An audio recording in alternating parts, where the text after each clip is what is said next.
Estamos de volta com o Estúdio 360. Olha, não foi só a dinâmica das relações de trabalho que sofreu impacto com a pandemia, mas também a saúde mental dos profissionais que estão trabalhando à distância. Não é todo mundo que se adapta ao home office. Exatamente, Cacá. As pessoas são diferentes. Tem quem prefira o isolamento, trabalha até melhor no silêncio de casa, mas também tem quem precisa daquele ritmo do presencial. E é a geração mais jovem que vem sofrendo mais com o esgotamento profissional ou a síndrome de burnout. Os números são alarmantes. 45% dos líderes que fazem parte da chamada geração Z tiveram deterioração da saúde mental com o trabalho remoto ou híbrido. Esse é o nosso assunto agora, aqui no estúdio, com a psicóloga Vânia Goulart, CEO da Selecta, empresa de RH, e com Flávia da Veiga, especialista em ciência da felicidade. Muito boa tarde, gente. Boa tarde. Boa tarde. Boa tarde. A síndrome de burnout, que passou a ser conhecida mais recentemente, inclusive, se não me engano, teve agora uma regulamentação em relação às questões trabalhistas. Como a gente pode definir essa síndrome, Vânia? Então, a síndrome entrou agora no OMS em 2019, mas começa a fazer efeito agora em 2022 para questões trabalhistas. Ela trabalha com um estresse pós-traumático, ou seja, quando a gente trabalha com esgotamento profissional.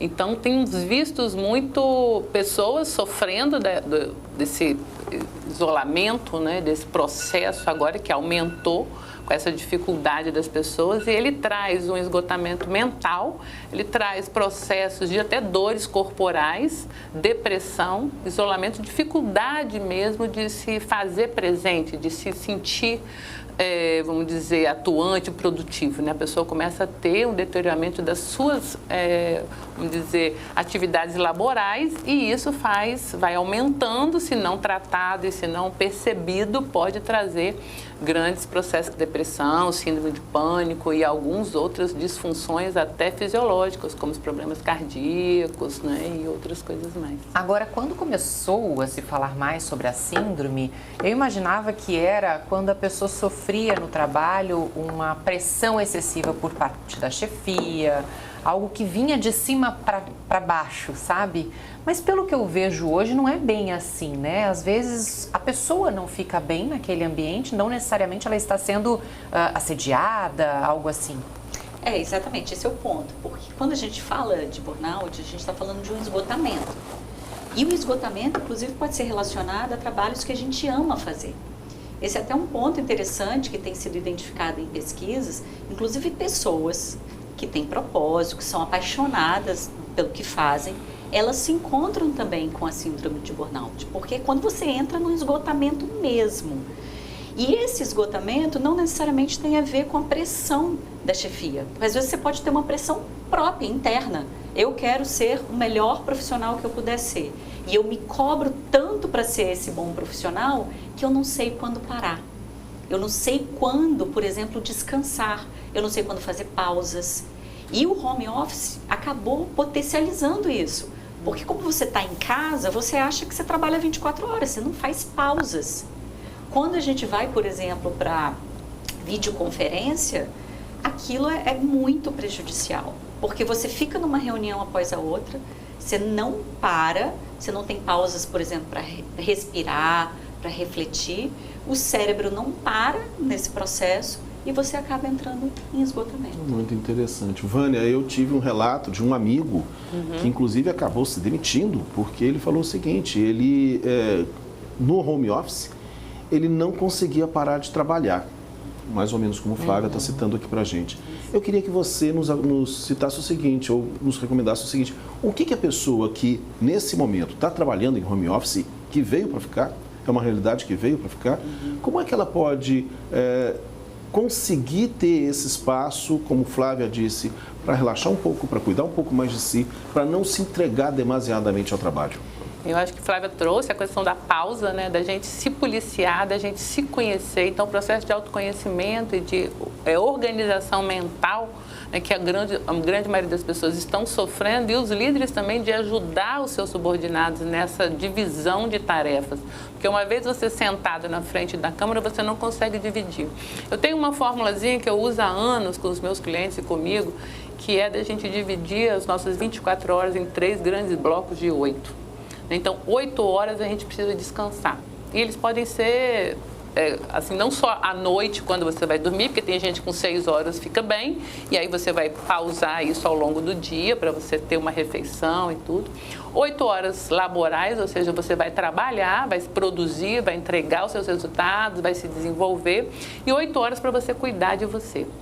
Obviamente, às vezes, numa semana você tira de um dia do outro, mas se você considerar isso, com certeza, seu equilíbrio mental, físico e espiritual vão conseguir dar conta e você não vai entrar no esgotamento. Você precisa cuidar disso. E esse ensinamento individual e também das lideranças é o que a gente agora está passando. A gente precisa se dar conta desse protagonismo, que é você primeiro cuidando de você e, obviamente, de formar líderes que possam olhar para isso com um cuidado melhor, né? Que a gente acaba vendo que eles não têm esse preparo, que o controle é ela ali, né, no chicote, atrás de mim, próximo, aí eu sei que se o cara está ali, se chegou, essa coisa do horário não tem mais sentido, né? A gente vai precisar melhorar e evoluir muito isso, né? 8 horas de trabalho, mas dentro da forma que você conduzir, será muito melhor.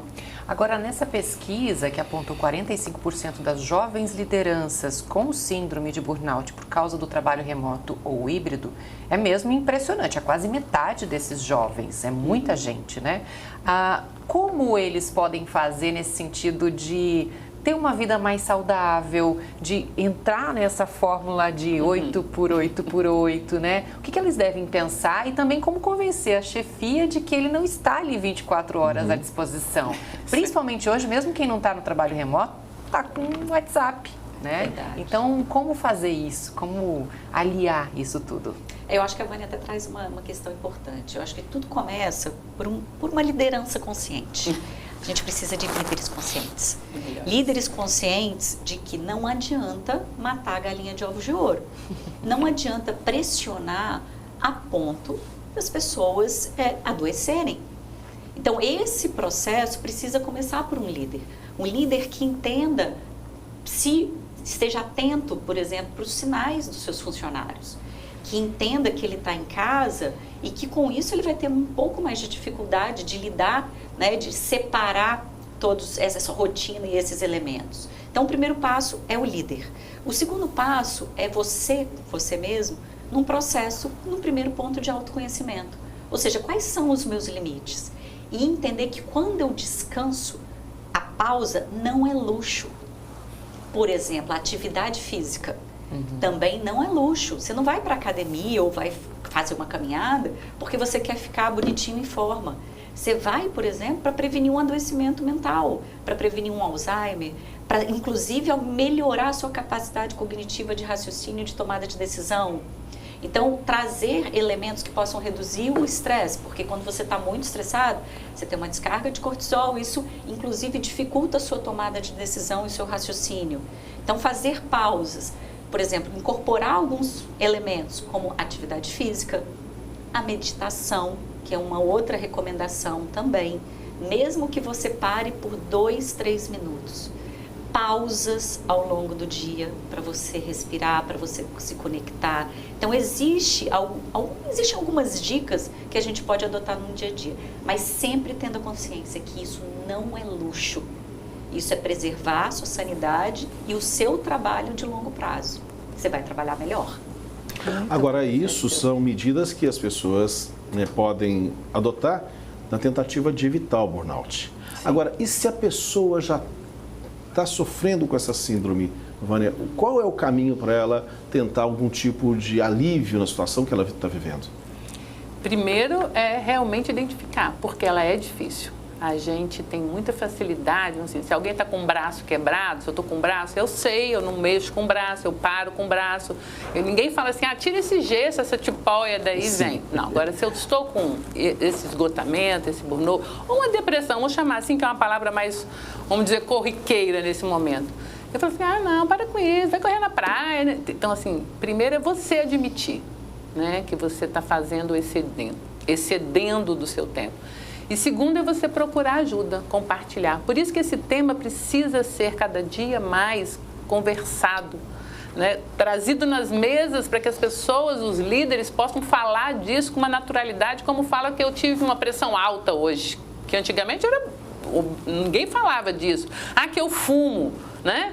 Ninguém comentava. Agora todo mundo já sabe, comenta isso em qualquer mesa de reunião. Todo mundo fala que isso é proibido, que isso tem que melhorar. Agora, ainda na saúde mental, esse tema é meio parado, assim, meio tem um paradigma de que é loucura, porque a saúde mental está ligada na loucura, né? Então, eu queria comentar dos 45%, né, que você trouxe, dos jovens, porque eles estão, assim, uma explicação minha, só um sentimento mesmo, porque, assim, como eles estão naquela ascensão de querer agarrar o mundo, então, nesse momento, é agarrando dessa forma. Então, eles não se percebem. Então, tem um autoconhecimento, uma maturidade ainda inferior. Por isso, aceleram demais. E estando em casa, né, com essa disponibilidade aí, e esse aqui que eles têm mais acesso, com mais facilidade, então, tem ampliado o nível de esgotamento e de suicídio, que é mais perigoso ainda nessa juventude. Tá, joia. Muito Ai, que bom, pena que acabou. Muito bom. Muito obrigado, Flávia. Obrigada, eu Obrigado, adorei a conversa. Obrigada a vocês. Vamos trazê-las mais juntas também. Agora É isso aí, eu também. E a gente oportunizar essa conversa, Sim. que eu acho que vocês têm esse papel muito importante de trazer isso. Obrigada pela A oportunidade. gente que agradece, Vânia. Intervalo e na volta conheça a artista plástica que investe em murais, painéis, estampas, trazendo mais cor e alegria por onde passa. Até já.